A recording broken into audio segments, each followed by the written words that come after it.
अस्सलाम वालेकुम दोस्तों, शैतान के पुजारी का तीसरा और आखिरी हिस्सा आपकी समाअत के लिए पेश है। वो बड़े मुहतात अंदाज में उसके अंदर बढ़ने लगे। गार के अंदर मुकम्मल खामोशी तारी थी, या शायद वहाँ रहने वालों को पक्का यकीन था कि इस तरह कोई नहीं आएगा। इसलिए वो बेफिक्र थे। उनमें से दो अफराद ने जेब से एक टॉर्च निकाल के इसे रोशन कर दिया था। उसके सामने के शीशे पर एक सियाह पेपर चढ़ा हुआ था, लेकिन इसके बिल्कुल दरमियान में एक छोटा सा सुराख मौजूद था, जिसमें से रोशनी एक धारे की तरह बाहर निकल रही थी। इस तरह दुश्मनों से बचने के लिए अपनी हिफाजत के लिए किया जाता है। फ़िलहाल एक टॉर्च बंद तक को सिर्फ एक ही काफ़ी है।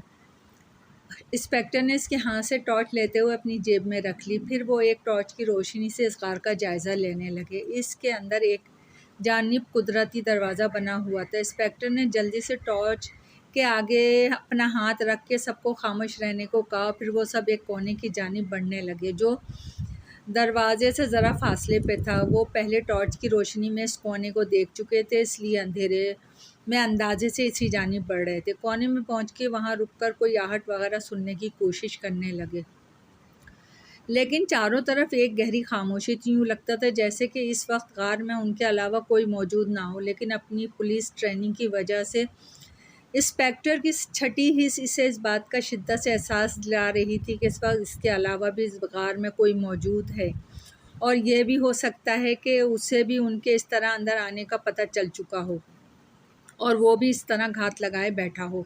इसलिए वो अपनी पूरी तसल्ली किए बिना इस दरवाज़े के अंदर दाखिल होना नहीं चाह रहा था। इसलिए वो खामोशी से अपनी टीम के हमरा इस कोने में दुपक कर बैठा रहा। गार में मुसलसल एक चिल्ला काटने की वजह से वो भद्दा इंसान काफ़ी थकन महसूस कर रहा था, लेकिन वो इसकी वजह से अपना चिल्ला अधूरा छोड़ नहीं चाहता था। इसलिए बर्दाश्त से बैठा अपना काम निपटाने लगा। इससे इस काम में मज़ीद 1 घंटा और लग गया, और अपना चिल्ला पूरा होते ही जैसे इसके मुंह से इत्मीनान की एक गहरी सांस निकली, और इसने अपने करीब रखे कुछ फल खाए और वहीं पैर पसार के लेट गया। वो कब तक सोता रहा, इसे वक्त गुजरने का एहसास तक ना हुआ। लेकिन जब इसकी आंख खुली तो रात का अंधेरा फैल चुका था और गार में हल्की हल्की रोशनी दिखाई दे रही थी, जो गार के बाहर से अंदर की जानिब आ रही थी।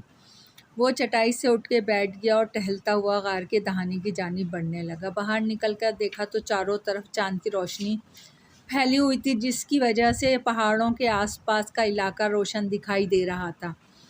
चांदनी का शहर मदहोश किए दे रहा था, और वो कुछ देर तक वहीं खड़ा बाहर का नज़ारा करता रहा। फिर आहिस्ते आहिस्ते कदम उठाता सामने मौजूद छोटे छोटे टीलों की जानिब बढ़ने लगा। टीलों पे बेशुमार जंगली झाड़ियाँ उगी हुई थीं, जिन पर बेर की शक्ल के फल लगे हुए थे, जिनका रंग जर्दई माइल था। पता नहीं वो किस किस्म के फल थे। वो आहिस्ते आहिस्ते चलता इन झाड़ियों के नज़दीक पहुँच के रुक गया और इस पे लगे कुछ फल तोड़ के मुंह में डाल लिया और इन्हें चबाने लगा। शायद इसका जायका बुरा नहीं था, इसीलिए वो बड़ी रग़बत से उन्हें चबा रहा था। अभी इससे वहाँ रुके चंद मिनट ही गुजरे थे कि अचानक इसे यूँ महसूस हुआ जैसे काफ़ी दूर कुछ इंसानी हेवले हरकत कर रहे हैं। वो चौंक कर इसी जानिब देखने लगा। इसे हैरत इस बात पे थी, अगर ये इंसान थे तो यहाँ क्या कर रहे थे, क्योंकि इन पहाड़ियों के मुतालिक तो इसने और इसके शागिर्द आमिलों ने ये अफवाहें फैलाई हुई थी कि इन पहाड़ों में भूत प्रेत रहते हैं,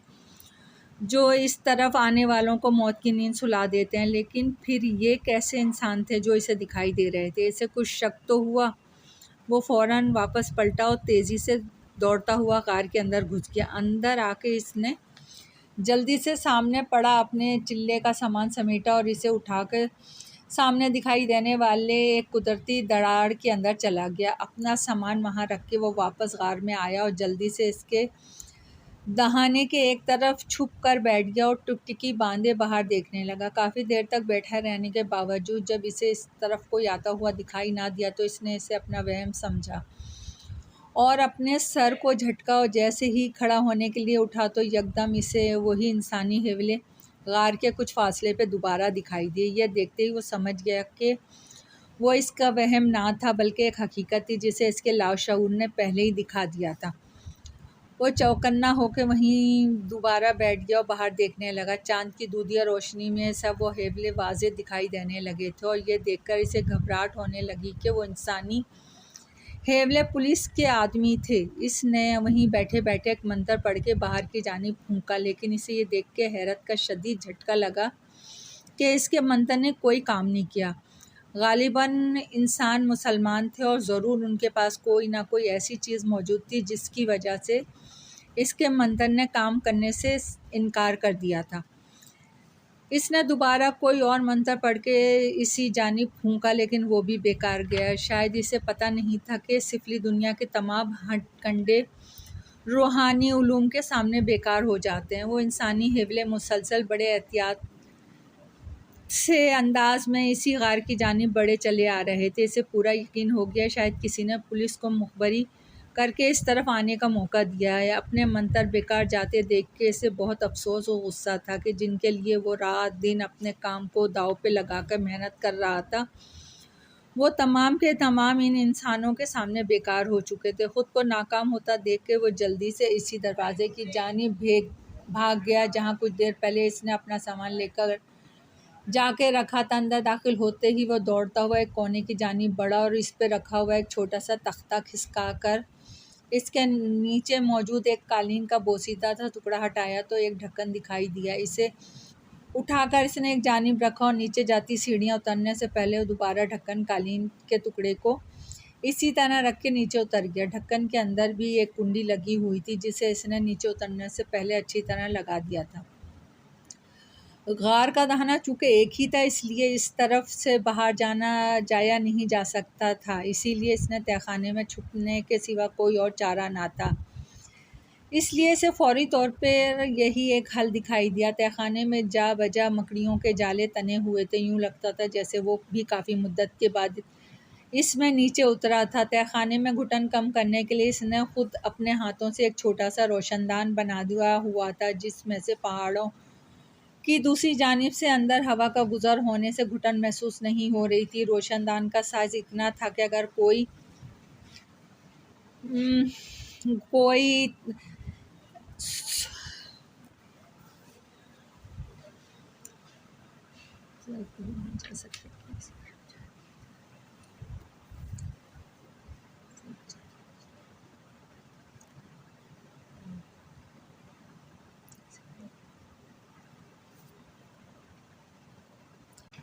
अब सिवाय इसके तहखाने में छुपकर इस पुलिस पार्टी के वापस जाने का इंतज़ार किए बिना क्या किया जा सकता था। काफ़ी देर तक गार में दाखिल होने और वहाँ छुपकर किसी किस्म की आहट वगैरह ना सुनने के बाद इंस्पेक्टर खुर्रम ने दोबारा टॉर्च रोशन की और अपने साथियों को इस दरवाज़े के अंदर दाखिल होने का इशारा किया, जिसके तकमील में वो बहुत आहिस्ते आहिस्ते मोहतात अंदाज में इसके अंदर दाखिल हुए थे। अंदर भी कोई मौजूद ना थे। ये देखकर उन्होंने वहाँ मौजूद हर चीज़ का जायज़ा लेना शुरू किया और कुछ सामान को इधर उधर खिसका कर तलाशी लेने लगे, शायद कुछ हाथ लग जाए। सर, ये देखें, यहाँ एक ढक्कन मौजूद है। एक पुलिस वाले ने हल्की सी सरगोशी सुनाई दी। इंस्पेक्टर इसके करीब ही मौजूद था। इसने भी चौंक कर इसकी तरफ देखा जिस तरफ एक पुलिस वाला खड़ा नीचे देख रहा था। वो जल्दी से इसके करीब पहुंचा तो ज़मीन पे एक ढक्कन मौजूद था। इसके मातहत को वो ढक्कन उठाने का इशारा किया, लेकिन जब उसने इसे ऊपर उठाने के लिए हाथ से पकड़ के ऊपर उठाना चाहा तो यूँ लगा जैसे वो अंदर से किसी ने बंद कर रखा हो। ये देख के फ़ौरन समझ गया कि हो ना हो वो जराइम पेशा लोग इसी के अंदर छुप गए हैं। शायद उन्हें इनके आने का पता चल गया होगा, वरना तो वो इस तरह इनके अंदर जाकर यूँ कुंडी ना लगा लेते। वो कुछ देर वहीं खड़े कुछ सोचते रहे, फिर उन्होंने ढक्कन को तोड़ने कर नीचे जाने का फ़ैसला किया और फिर 2-3 पुलिस के अफराद ने मिल के ज़ोर लगाया तो एक झटके से ढक्कन पूरी तरह उखड़ के इनके हाथ में आ गया।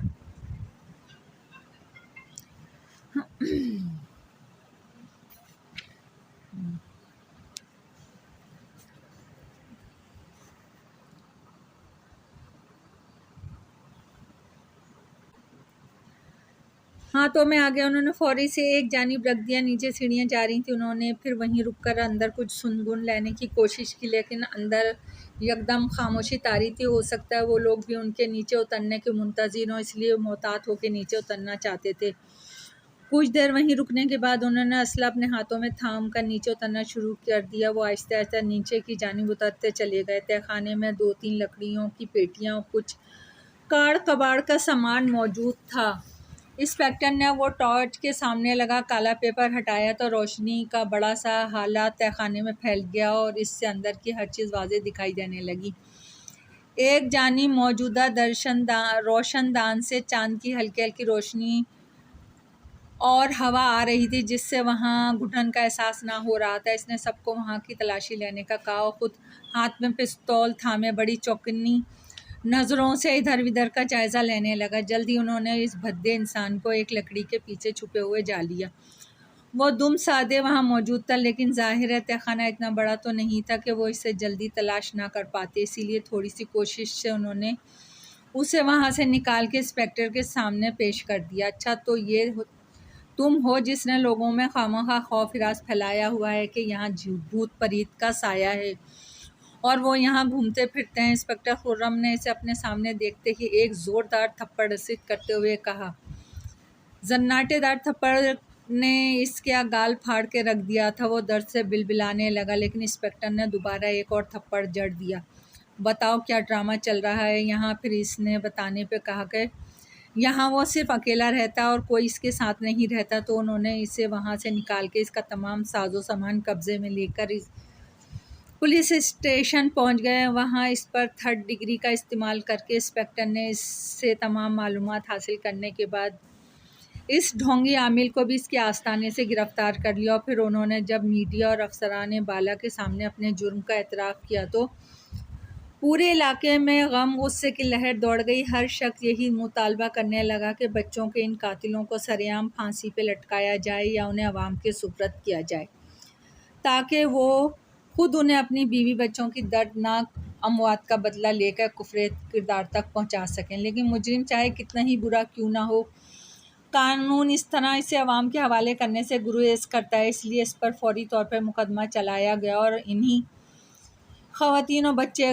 के कातिल साबित होने पे फ़ौरन फांसी की सज़ा सुना दी गई। फिर 2-3 रोज़ तक उन्हें पुलिस की सख्त हिफाजत में रखने के बाद सरेआम फांसी पे लटका दिया गया। आवाम में इस कदर गुस्सा और नफ़रत भरी हुई थी कि सरेआम फांसी पे लटका देखकर वो अपने जज्बात पे काबू ना पा सके और उन्होंने उन्हें पत्थर मार मार के गोश्त के लोथड़ों में तब्दील कर दिया। जितनी देर में पुलिस उन मुर्दा इस काम को नीचे उतारती, आवाम इन दोनों के जिस्मों का भरता बना चुकी थी। शायद पुलिस उन्हें यूं सरेआम फांसी पर ना लटकाती, लेकिन आवाम ने पुलिस को अल्टीमेटम दिया था, अगर उन्हें सरेआम फांसी पर ना लटकाया गया तो वो पुलिस स्टेशन पे धावा बोल देंगे। ज़ाहिर है एक जमे गफ़ीर के आगे पुलिस के चंद सिपाही क्या हैसियत रखते हैं। इसलिए अफसरान बाला की इजाज़त से इन दोनों को सरेआम फांसी पे लटकाना पड़ा। लेकिन पुलिस के अफसर ये नहीं जानते थे कि आवाम यूँ संगबारी करके इन दोनों वहशियों के जिस्मों को गोश्त के पार्चों में तब्दील कर देगी। इन दोनों खबीसों ने अपनी नापाक ख्वाहिशात के लिए मासूम बच्चे और ख़वातीन पे जो जुल्म किए थे, इसकी सज़ा उन्हें फ़ौरन मिल चुकी थी। वो अपने मज़मूम और नापाक इरादों में कामयाब होने से पहले ही अपने अंजाम को पहुँच चुके थे और अल्लाह ताला ने एक पुलिस अफसर की सूरत में उन्हें कुफ्रे किरदार तक पहुँचाने का ज़रिया बना दिया था। सच कहते हैं बुरे काम का बुरा अंजाम होता है, जैसे इन दोनों का हुआ। दोस्तों, अगर कहानी पसंद आई हो तो प्लीज़ लाइक और सब्सक्राइब कीजिएगा। आपकी दुआओं की तलबगार।